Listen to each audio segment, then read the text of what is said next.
Hello, Internet. Welcome to the show. Thanks for joining us. This is another emergency edition of the DNA Sports Recap. We just had some big news. Yoshinobu Yamamoto signs with the LA Dodgers. Darren, get into it, man. What happened? Oh my gosh, man. It's been an insane offseason for the Los Angeles Dodgers so far, AJ. It's insane. It's been crazy. Yeah, like you said, let's go ahead and pull up the article here. This is the article by Jeff Passan on ESPN. It says sources: Japanese stars Yamamoto goes to the Dodgers for a 12 years, $325 million contract. Wow. Which is, yeah. And this is the part that kills me right here. As you can see right here, this last line here, where it says the largest deal for a pitcher in Major League Baseball history. Like, what do you think about that, man? Like, my one question is, how does Shohei Ohtani not fall into that? Well, he's not just a pitcher. Not just a pitcher. So this is just specifically a pitcher. Okay, I gotcha. Yeah. He's probably the highest paid professional athlete of all time. Right. So right now, and obviously most of his deals deferred, so that probably would play into it a little bit as well. But yeah, this beats what's his name, Garrett Cole with the Yankees by $1 million in total contract value. So I think he was at 324. This one's 325 over 12 years. You think they did that on purpose? You think they threw that extra million in there just to be like, you're now the highest paid pitcher in Major League Baseball history? My guess is that you probably had stuff. You probably had offers from the Red Sox, the Giants, the Yankees, the Mets offering like $300 million. So the Dodgers are like, watch this. We'll do $325 million over 12 years. And I think they're like, hold my beer. Yeah, I think so. I think it was kind of one of those things. I'm not sure. We'll probably see more to come over the next couple of weeks on what the other offers were.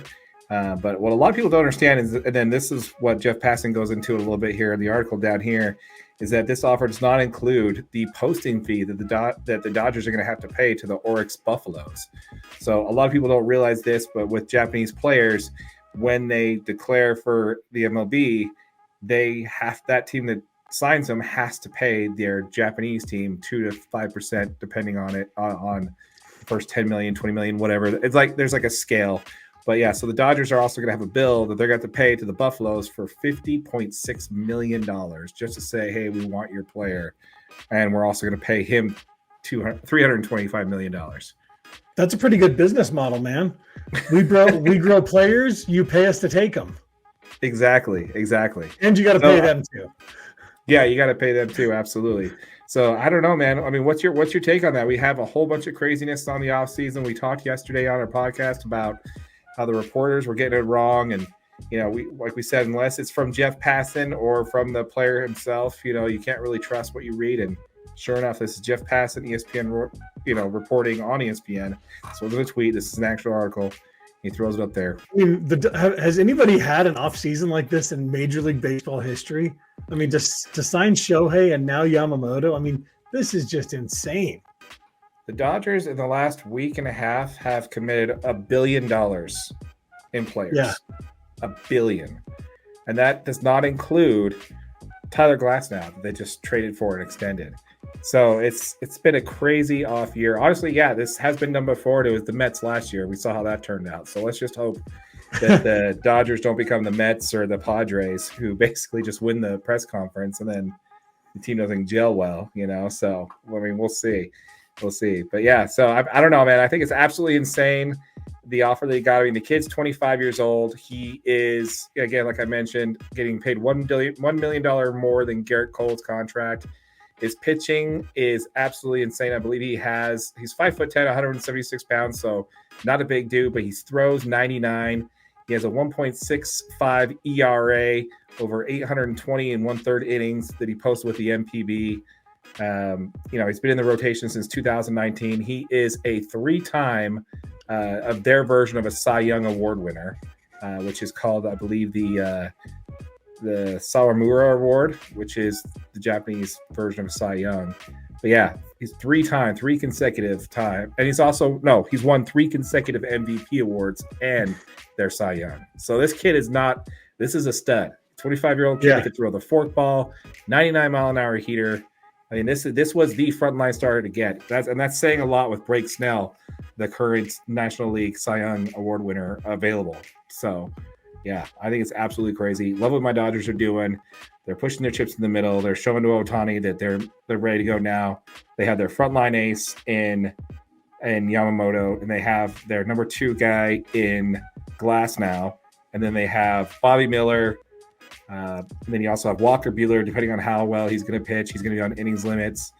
And then you got I still say the Dodgers have one more trade in them. I think they still got one more move. Does this one move the Dodgers to favorites in the league?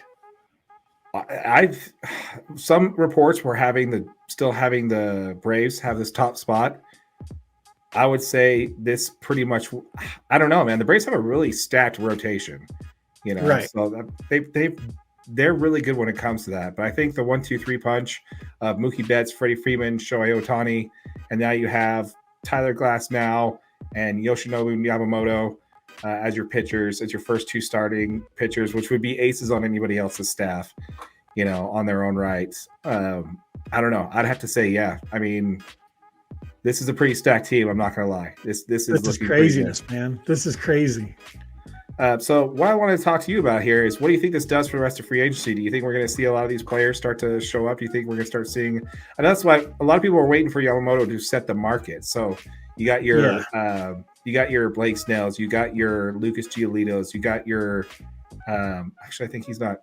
Yeah, he's a free agent. And then you also have what's the guy, Montgomery from Texas? He's also a free agent. I think this kind of sets the market. What do you think? Well, I'm sure everyone was waiting kind of see so that some of these moves can actually be made, right? I mean, it's kind of like the Shohei thing when he was kind of waiting to sign. Everyone's got their attention in one direction. They want to see where is he going to end up at, so that I know who I can even have conversations with, right? So right. I think this is going to help, definitely move free agency forward and get the ball rolling and get some of these guys actually signed places. Yeah, I 100% agree. I'm looking forward to see where all these other players end up. This fixes the biggest hole for the Dodgers that we had. I mean, you and I both, Braves and Dodgers fans, realized what hurt us last year was no offense. So they signed Ohtani, the reigning MVP, and then they also had no pitching. And so the Dodgers took care of that with Glass now, and now Yamamoto. I like where they're sitting at right now. So that's pretty good. I'm pretty excited about that. Crazy, man. What a time to be a Dodgers fan. What a time to be a Dodgers fan. What a time to be a baseball fan, man. So yeah. Just 2 super talented Japanese players coming over. Yeah, they're all on one team. But that's what you want in baseball. You want your marquee franchises making these moves. No one's going to care if he signed with, no offense, like the Arizona Diamondbacks. Well, they were in the World Series. They have a little bit more clout, but yeah, exactly. Like the Arizona Diamondbacks or the Brewers or the Oakland A's, what have you, So it definitely means a little bit more. So, but yeah. Anyway, I think it's super awesome. We won't keep you guys here any much longer. Any final takeaways on this before we let everybody go? No, man. I think this is going to be a fun season to be a Dodgers fan. Like you said, a fun season to be an MLB fan. Make sure you guys stay tuned in, where we'll try to get all this news to you as quick as we can. Absolutely. And before we break, I actually do want to take this time to let everybody know that we are going to be off. This will actually be the last time recording. We actually thought last night was going to be the last time we were recording this year, but we also had to jump on for this. But we didn't get a chance to say thank you to everybody for subscribing to the channel. We are on a grind to 1,000 subscribers. We're at 650 strong and counting. So we really appreciate everybody signing in channel and supporting us this year. It's been a crazy ride. And yeah, we look forward to speaking to you guys again starting the first of the year. Just wanted to wish you guys Merry Christmas, Happy Holidays, Be safe this New Year's. Absolutely. We appreciate everything, you guys. All right. Once again, folks, this emergency edition of the DNA Sports Recap, we jump together for these quick signings. My name is Darren. That is AJ. Pointing in the right direction this time. Yeah. For the DNA Sports Recap. Till next time.